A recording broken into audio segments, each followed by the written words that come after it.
Hi, ladies and gentlemen. Welcome back. Jeff Berkowitz and I are going to be talking about some of the major issues that could be at play in next year's gubernatorial election. And Jeff, one of the big issues happened this week with the decision by Governor Pritzker. Sending 2 million kids in Illinois back to both private and public schools. That's what's required. The state now controls both of those. Sending them all back masked is irrational and contrary to the science, to logic, to data. Why is Governor Pritzker doing that? I think we got a clip of him saying just that. Send them all back masked. They're mandating that. We absolutely do. Let's take a listen. Because there are many people who are reluctant across some of the districts to adopt the CDC's guidance, effective immediately, all P-12 schools and daycares in Illinois must follow the CDC guidance of universal masking inside, regardless of vaccine status. The world has changed. The world has changed. I don't know that the governor realizes that. Of course he must. I mean, 92% of the elderly who are most at risk of COVID in Illinois, 92% in Illinois of those folks are vaccinated. So he's got that taken care of. Great. Kudos to the governor and to Donald Trump for getting the vaccine and getting that done. But that's kind of different from where we were when COVID first hit. We now got those folks vaccinated. 75% of those in Illinois over 18 have at least one shot. And it's 92% in Illinois over 65 have at least one shot. So those folks are taken care of. Better if they have two shots, but I think one for now, that's good. Think of those percentages. And all of the key COVID metrics are dramatically down. Why is Governor Pritzker ignoring that data? The deaths are down. Here we can see that. Here's a nice chart that shows us the Illinois COVID deaths are down 95% off their December 2020 peak. Now you see some of those daily deaths, and if you follow that chart closely on the data, some of the daily deaths exceeded 200, maybe closer to 230 or something. But the 7-day average peaked right around last Christmas time, 7-day average at about 150. They're now down to 7-day average, fewer than 10 deaths per day. That's a dramatic decline. And hospitalizations are down 85% from last fall. So that point where we concerned about we had to flatten the curve, we may have a hospital issue, that's just all gone. It shows us the dramatic change that's occurred since last fall in COVID in the data, because daily deaths last fall were running at a 7-day average of about 150. Now they're down to fewer than 10 per day on the 7-day average from COVID. Hospitalizations are way down from last fall when they were hitting a 7-day average of over 6,000. Now, as of August 2, the 7-day average was less than 1,000. 85% decline for hospitalizations, 95% decline for daily deaths from COVID in Illinois.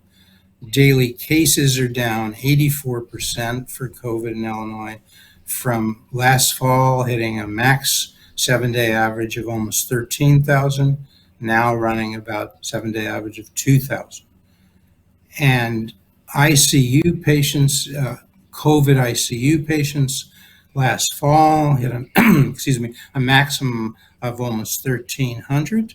Now we're running less than 250, 81% Well, yeah, decline. that was ICU in the spring, April 28th of 2020. Excuse me. So spring, that was right. about 1,300, but now we're only down to 243. So, the big picture is good news as far as the direction of the COVID cases coming down. Now, the governor would be arguing, I think, that, but we face this new wave of infection, and that is the concern, that he wants to control that. But he's got a lot. He has a lot of buffer, because we didn't mention, we could as well, There's 25% excess capacity of Illinois hospital beds, and we're doing all of these elective things. So in a sense, it's really more than 25% because you don't have to do the elective things. And then we have a 23% excess capacity of Illinois ICU beds, again, doing all of these elective things, making all sorts of adjustments they made before for staffing and so forth. So he's got a lot of buffer. And Well, I Terry, mean, the the thing thing is, of it, the thing I would say is, of course, we had this whole thing about the schools not being open and the teachers not wanting to go into the classroom, and the argument that, you have, what's her name, Weingarten, the head of the Randy Randy Weingarten, right? Weingarten, nationally arguing, still basically voicing a lot of concern about teachers going into the classroom. Oh, but So, wait, Terry, excuse me, just I got to stop you right there, because remember the teachers here in Chicago were given top priority ahead of everybody else, ahead of the elderly, ahead of those at risk. Most of these teachers are young; they're not even at risk, but they were given top priority to get vaccinated. If there's a teacher in Chicago, at least, who's not vaccinated, that's that person's fault. Okay, I don't know what to say. There are very few who are at risk to begin with. They choose not to be vaccinated because now, if the vaccine works, Terry, they should be okay, right? I mean, what is the concern, even if kids were to get this COVID, which again, Terry, let's go to the data about, is there a threat to the kids? Because we're masking up 2 million kids, and we know that has detrimental health effects. Why are we doing it? Is there a real danger because the number of cases has gone up with the kids? I mean, Marty McCary, Johns Hopkins University, reports on a study of, and this is from the Wall Street Journal of July this year, July 19, Dr. Marty McCary, Johns Hopkins University, well-known expert in this area. He did a study in conjunction with others. 48,000 kids were studied over 4 months last year. And the mortality rate he found of those 48,000 kids and the others found involved in the study was zero, Terry, for those without pre-existing conditions. so zero. So again, Let's make that repeat that. So, how many kids were in the study, 48,000. and what was zero? And if you don't, if you look, the mortality rate of those kids is zero for those who did not have any pre-existing conditions. Remember, if you have pre-existing conditions, that raises the risk factor, but not, tremendously, but it does raise it. And at least then, if you want to protect, if you want to focus on those kids I don't who know if might the have concern. pre-existing conditions. I don't know if the then you- concern you is the could- children excuse me, let me or just the finish. teachers. Well, I think we covered the teachers already, Terry.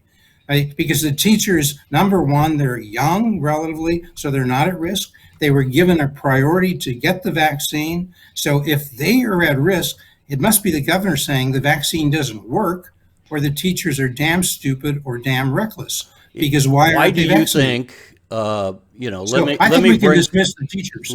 I think we can Let me bring. dismiss So we that. got the mask mandate from the governor. Why do you think the governor is mandating this? The only reason I can think of is that the teachers, for some reason, the teachers' unions, who we know are heavily influential to him, have gone to him and say, let's make this safe. And he's not applying logic and data.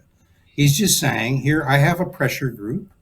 And I like Governor Pritzker. He's very respectful. He's easy to talk to. I have no animosity to the guy, personally. He's a fun guy to be around and talk with. But on this case, I think looking at it objectively, we have to say he's not looking at the data because we've looked at the teachers. There's just no risk there. They've had the opportunity to be vaccinated. They are vaccinated. They're not at risk.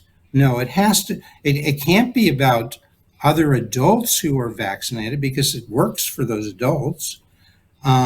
So we turn to the kids and we say, is there a risk here for the kids? And the other thing, speaking of data, look, we can look at other states that are not doing this. And when we look at these so-called red states like Texas and Florida, where they've opened up their society earlier than what Illinois did. There was no there was no massive spike like so many of the critics predicted there would be. Well, slight digression, but let's go to the data there, okay? As of July 7, 2021, you look at this Wirepoints data, this cross-sectional study of 50 states in terms of the deaths per capita. Illinois is 15th from the highest being worse, New York. Illinois is number 15. So the governor likes to say how safe we are. We're not even average. We're worse than average. COVID deaths in Texas is 24. They're 10 slots better than us. Florida is 26. They're about 12 slots better. In terms than of us. what? Say, In terms of deaths per capita. In other words, that's the only way to measure this. COVID deaths per capita, Illinois is doing worse as of July 7 than Texas, than Florida, than Missouri, which is 29, than Wisconsin is 35. The data just do not bear him out. He's done these lockdowns before. He's done these shutdowns before. He says he's doing it to protect the health of people in Illinois, and he's doing a worse job. Half of our deaths come from people in nursing homes. Those are the most vulnerable. By trying to, in a sense, being willy-nilly and say, oh, I'm going to protect everybody irrespective of risk, he doesn't focus on the people who are most at risk. The people in nursing homes. Jeff, we also just had Chicago hold Lollapalooza. So, that's on one hand good news, right? Hundreds of thousands of people came to the city. So, I mean, here we're saying you got to mask all the kids. Simultaneously, we're allowing hundreds of thousands of people to go. Of course, this is outside and the mask is inside. And there is that argument that the governor can make that it's different when you're inside versus outside. But what about what's happening with the bars and restaurants in Chicago? Has there been a new crackdown on bars and restaurants after they just had the chance to kind of reopen? Yeah, I mean, the same rules apply. Every indoor facility is now required, my understanding is, by the governor to have masks indoors. So before, when those requirements were off, they're now required. That's obviously going to have to cut down on the popularity of restaurants and bars. I'm assuming while you're eating, while you're drinking, you're not required to have a mask on, but otherwise, yes. So you're going to cut back. But before we leave this, there are more data to look at, Terry, and it's important. We're devoting most, if not all, of this show to this topic because it is the most important topic. It is the most important topic facing the state of Illinois. Because why, Terry? 2 million kids. If the governor keeps this up, if he doesn't change this policy, and he's not told us what would persuade him to change it. So if he keeps this up for the next 9 months, 10 months. Kids are going to be spending 7 hours per day in school masked up, and we know there's harm to them from depression, from anxiety, from suicide, all of these things. We know this. It's been studied. So why is he ignoring that? And let's just go to another bit of data. And he says, well, you haven't looked at all the data. Well, what's the other data? If you got because the point, look, we're talking in the context of the gubernatorial race and what the impact of this might be as an issue, and are the Republican candidates going to attack them? And how does this play in the mindset of Illinoisans across the state? Are they happy that the governor is doing this to protect their kids or not? Before we get to that speculation, that's somewhat of what it is. Let's chop through this data and get this on the table here. Let's get to but the data are, Cook County has 750,000 school kids. He's saying all of those kids have to be masked up 7 hours a day. Through June 5th of this year, going back for the last 15 months, there were 10 deaths in Cook County of those under 20, and of those 10, 6 of those had comorbidities. So are we going to mask all of those kids, 750,000, for 10 deaths, of which 6 had comorbidities? Wouldn't it be better to focus on the kids who have comorbidities and say, if you have particular danger, well, maybe we'll give you the option to have remote learning. We'll make it easy for you to do that. And if you have somebody at home, so that would be a danger, you may want to do remote learning. You may want to wear the mask around the elderly person at home. You know, I just think, look, we also, it's hard enough to teach little kids who are antsy, they got all this energy, tell them to sit still. Now you got to have kids in kindergarten, in first grade, second grade, all these young kids with masks on. I don't know. You know, the other thing is we have any number of doctors who have said over the last year that these masks that people are wearing really don't protect you from the virus. It's too small, and it's like it's like water through a screen door. No, but you're missing a point there, Terry. That's a distraction, because the people who propose masks in large part make the argument it's not to protect you, it's to protect people who may have COVID from infecting others. So let me go back to one thing that is relevant. How is that different, though? The point is, if the virus goes through the masks, having a mask on doesn't protect. Well, yes, if it does. But I'm saying we don't have to get there, Terry. There's a controversy about that. I don't want to get involved in that because it's not necessary. Let's focus on the arguments that are necessary. The last thing we need to focus on is ask, who are we protecting? Let's assume arguendo that these masks are effective. Okay, let's give them that argument. I'm not saying it is, but assuming that, who are we protecting by masking 2 million kids in Illinois for 7 hours a day while they're in school? Well, we're not doing this to protect the vaccinated adults, because they're already protected. The governor has said time and time again, zillions of times, vaccines work. So if they work, we don't need to mask our kids to protect the adults who are vaccinated. We're not doing it to protect other kids, because if he believes in the data, these kids have almost 100% survival rate. 99.997% survive. So it's not to protect the other kids. So is he doing it to protect the unvaccinated adults who had every opportunity, whether you're a member of the minority community or not? Vaccines are totally available. Nobody can say they're not accessible. So it's not to protect the vaccinated adults. It's not to protect the kids. So before we leave the conversation and go on to others. So just my last question to you, Terry, if you were paying attention to me, who do you think he's trying to protect? It's a genuine question. Governor Pritzker, who are you protecting? I can't find it. So why are we impairing the health of 2 million kids? And you said I to me, think why the is he governor doing is this? appeasing. I think what you said. I think the governor is appeasing concerns of the teachers union. He's trying to get the schools reopened. They have concerns. This is something that he can mandate, and so he's doing it.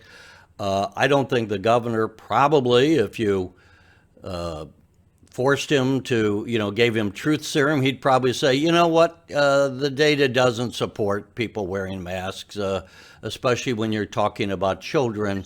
But wait, so you're saying he would say if you gave him truth serum, according to you, Terry Martin, that I'm guessing. I'm science obviously don't guessing. support me, the data don't support me. The only reason is I'm pandering to a constituency, teachers unions, that are important, because more than money, they churn out workers for him when his election comes up. I don't want to make it entirely political, but the point is I think he's throwing them a bone. It's something he's just acquiescing to their concerns and doing it.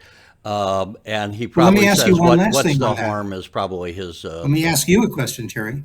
Okay. Why do the teachers unions, if they pay attention to data, as they say, and the science, they're educating our kids, I hope they pay attention to science. Why are the teachers unions concerned about this? Because the data don't bear it out. Why do you think they're concerned, Terry?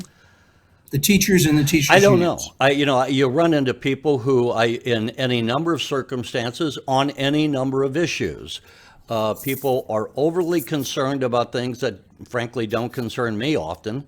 And so you have this new variant coming out. It's supposed to be far more, what's the word, but easier to get. It's contagious. Transmissible, it's more transmissible. Right.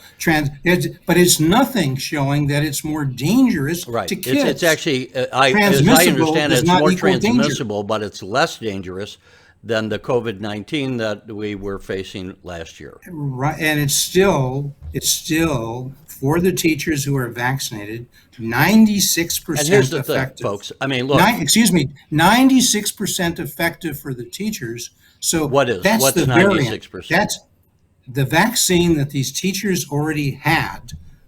The new variant, Delta, this protects them 96%. There's no indication really by any systematic, thoughtful study that the teachers who are vaccinated are at risk and in great danger. There's no danger from this new variant. So again, are they just being anti-intellectual, anti-science, anti-data? Are the teachers unions and the governor going to run on that in November? Now let's go to the election, Terry. Now let's go to the four candidates who are running in the GOP primary. Now let's go to the candidate. Well, here's likely it. to Wasn't there a announce. recent There's poll? a new entrant. How's this going to play There's a new across the entrant state? coming in. Terry, let me finish. There's a new entrant coming in. Prediction here, August 6th, within 2 to 3 weeks. Let's see what that new entrant's going to do with these data. The new Because I entry, don't- and you yeah. got to finish the sentence. There's a new entrant. into New what? entry into the GOP primary. We have 4 candidates. Let's remind people. Gary Rabine, Senator Bailey, former Senator Paul Schimpf, Max Solomon. Those are 4 announced candidates. Guess what, folks? You heard it here. So you're going to have August a 6th. fifth. Fifth, an incredible candidate. I think this candidate will say should have organization, should have resources, should have brain power. Are you saying? It- but it look- you're saying will have, not you shouldn't say should have. Everyone should have. You're saying No, this will person have, will have. Right. That's my prediction. Okay. And there And may when be yet will this fifth person announce for the Republican nomination for by governor? the end of August, we'll hope to have them on our show in September. And there may be yet another candidate, maybe 2 to follow that, maybe even before. So we're going to have possibly 2 new credible candidates coming in. And this is all I'll say, Terry. We don't favor anybody. We don't favor the Republican candidaats relative to J.B. We know Pritzker. that. I mean, Okay, so my point to you is who benefits from this? The consumer. Competition benefits is from- patron okay. Who benefits from having 6 candidates announced rather than 4? I think 5 Competition. you're talking about, aren't you? Well, 5 and possibly 6, okay? All right. Who benefits, Terry? Cui bono, okay? We know who it's called. Who benefits from having those Well, choices? who? Answer your question. All of the 12, 13 million people in Illinois, because competition is the patron saint of the Are consumer. any of the So more Republican competition. candidates without, where do you think, we're talking in the terms of this issue of COVID and how it will play. Is this going to play for the Republicans or for Governor Pritzker? Is Governor Pritzker going to be rewarded for the way he's handled this? Is he is he doing the right thing by masking 2 million kids, by having all of the concerns that he's had, which has been far more regulation than we've had in states like Texas and Well, I Florida? ask you, Terry, if our viewers are watching Well, this, as a Chicagoan, this is why we do upstate, downstate. How is he playing in the Chicagoland area? well, I don't think it's going to play well to mask 2 million kids needlessly. No better than it paid well to put businesses out of business needlessly, to slow down the economy needlessly.